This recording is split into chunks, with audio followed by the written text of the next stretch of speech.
মার্কিন যুক্তরাষ্ট্রের দক্ষিণ ও মধ্য এশিয়া বিষয়ক সহকারী সেক্রেটারি অব স্টেট ডোনাল্ড লু 14 সেপ্টেম্বর বাংলাদেশে আসছেন।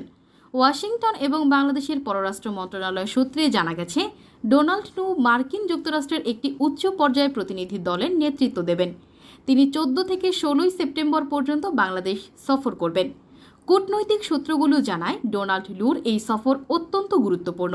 তিনি অন্তর্বর্তীকালীন সরকারের প্রধান উপদেষ্টা প্রফেসর ডক্টর মোহাম্মদ ইউনুস সহ পররাষ্ট্র উপদেষ্টার সাথে বৈঠক করবেন। খোঁজখবর নিয়ে জানা গেছে, মার্কিন যুক্তরাষ্ট্র বাংলাদেশের নতুন সরকারকে জরুরি আর্থিক সহায়তা দেবে।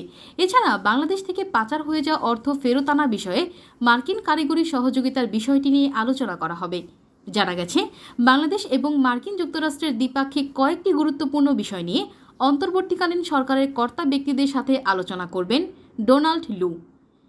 প্রসঙ্গত উল্লেখ্য যে, অন্তর্বর্তী সরকারের ক্ষমতা গ্রহণের পর এটাই ডোনাল্ড লুর প্রথম বাংলাদেশ সফর। এর পূর্বে তিনি গত বছর 7 জানুয়ারির পূর্বে নির্বাচনের বিষয়ে বেশ কয়েকবার বাংলাদেশ সফর করেন।